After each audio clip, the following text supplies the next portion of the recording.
Hi, my name is Erin, and this is my story. I was sexually abused as a young child from 11 to 13 by somebody I loved and trusted, an older cousin. I stayed in that silence for nearly 2 years when I was sexually abused before finding my voice, breaking my silence, only to go from a silent little girl to filled with anger and rage. And for years I was consumed over what he had done to me, how he had violated me, and I ended up going down a very destructive path in my life as I hit middle school and high school, because I continued to be haunted by this man's actions. I ended up going down a very destructive path once I reached high school. Haunted by nightmares and flashbacks, I began to take razors to my wrists because the physical pain was far more bearable than the emotional pain that I was going through. Eventually at 16, I thought life was not worth living anymore and ended up attempting suicide.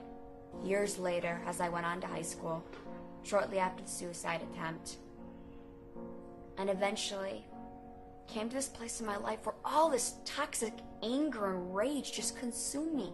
I had so much bitterness towards this cousin that hurt me. So I confronted my cousin in a 5-page letter, filled with all that anger and rage. Never in a million years would have expected a response back, but I got one. And I watched what God was doing in my life, transforming for the next 7 months.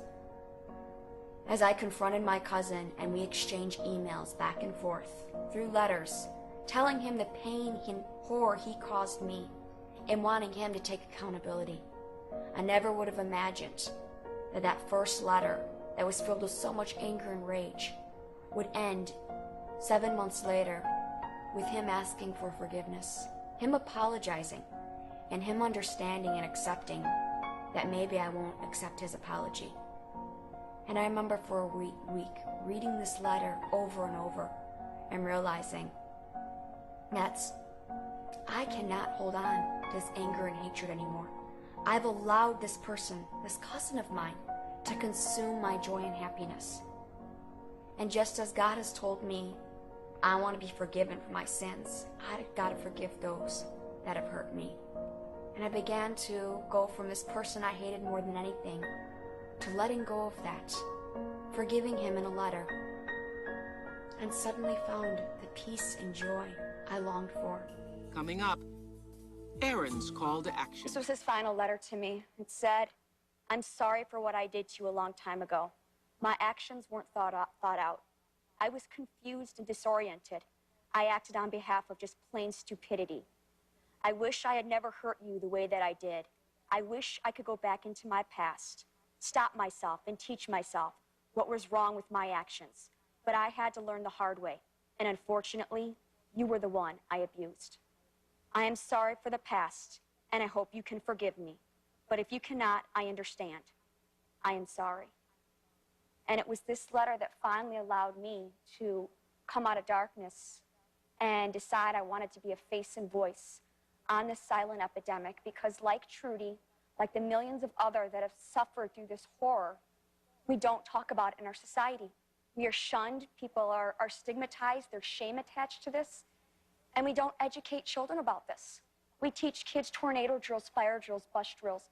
We put all this information into their heads. We teach them nothing on sexual abuse. I know. And that's why I went after a law in the state of Illinois and just recently got it passed by the Senate called Erin's Law. It's a law that will demand education. And what does the law do? Good for you. And I plan to take this law national to protect children across this nation, because kids need to be educated on sexual abuse. They need the tools to speak up. And I think kids need to be There educated. is a strong push tonight to include sexual abuse prevention into the classrooms of schools all across New York State. Good evening, everyone. I'm Rod Wood. And I'm Carrie Lazarus. Erin Merryn's law has already been passed by 2 states, and it's being introduced into the New York State Senate. It would provide age-appropriate curriculum for abuse prevention and training for school personnel. Our Jeff Kulikowski spoke with the woman the law is named after about her tireless work in support of it. Growing up, Erin Merryn, like most kids her age, was taught fire drills, bus drills, stranger danger, say no to drugs. But the one thing she says she was never taught was how to deal with child abuse. From 6 to 8, a neighbor sexually abused her. And then from ages 11 to 13, it was her cousin who did it. I was so confused because I knew it felt wrong, but I did not know how to put words or language to what was going on. He trapped me in the basement. Brian had me on the couch. Merryn started writing about her abuse at age 11 in her diary that she keeps to this day. He had his hands up and down my shirt. His heart was pounding against me. When we heard David open the door to the storage, Brian stayed quiet. I didn't want David to see anything, although it was dark. Erin says it wasn't until age 13 when she finally visited a child advocacy center just like the one we have here, where she was able to finally find her voice and talk about what happened to her. It's why Merryn is working so hard to require child sexual abuse prevention be part of school curriculum. Who's the one other person you could possibly think of outside of parents that kids trust? Teachers. And she says bringing this out in the open in classrooms with age-appropriate curriculum districts can choose from has other benefits. And if kids are all being educated, kids talk. You know, they keep secrets with each other. And if kids are being educated, this is a secret you don't keep if your best friend tells you that this is happening at home. That other kid might go report it. New York would be the third state to enact this kind of law. Merryn says she won't stop until all 50 states have it. Jeff Kulikowski, News Channel 9. 26-year-old Erin Merryn says starting when she was 6, she was sexually abused by a neighbor, then at 11 by an older cousin. Brings me back to remembering being 6 years old being abused. Now I've got somebody I love and trust, a family member, abusing me. Merryn didn't tell anyone until she was 13, and she suspected her sister was also being abused. She says she learned in school not to take candy from strangers and to stay away from drugs and alcohol, but nothing about things like inappropriate touching or secrets. Now she's working to get a law passed to require child sexual abuse education. What I was failed in my childhood, I want to make sure other kids aren't failed. Tuesday in Syracuse, Merryn joined Senators David Valesky and Jeff Klein, who are planning to introduce Erin Merryn's law. First book, Stolen Innocence, she talks about how an older cousin sexually abused her for years. And Erin is good enough to join me from Chicago. And Erin, I just want to start with two little words that meant a lot for you. Those words being, I'm sorry, coming from this abuser. Why was that so significant for you? It was for me, movement in my life to find my voice and realize for so many years I held on to so much anger and hatred towards this person that hurt me.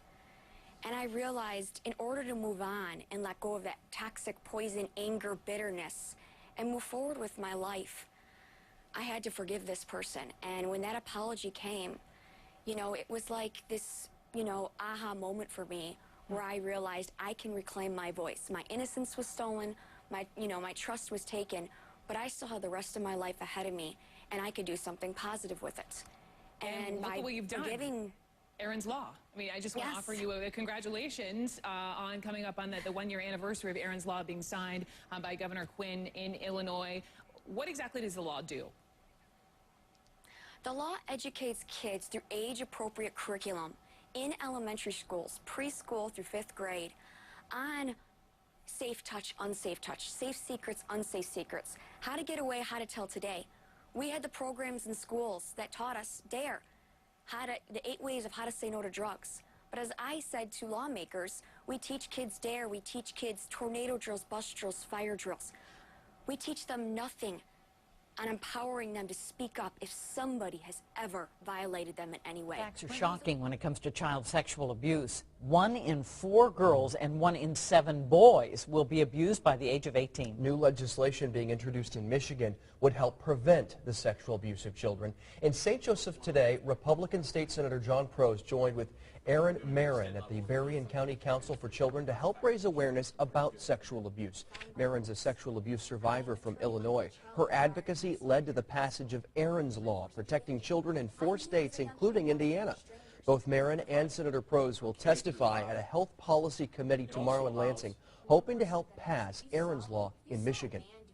So I decided to go on this crusade of getting legislation passed that requires schools to teach kids on safe touch, on safe secrets, on how to get away, on how to tell today.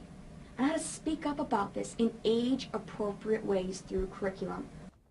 As part of the legislation, schools would adopt curriculum, train school workers on child sex abuse, and adopt policies concerning informing parents on the warning signs of abuse. If passed, it could go into law for the 2013-2014 school year.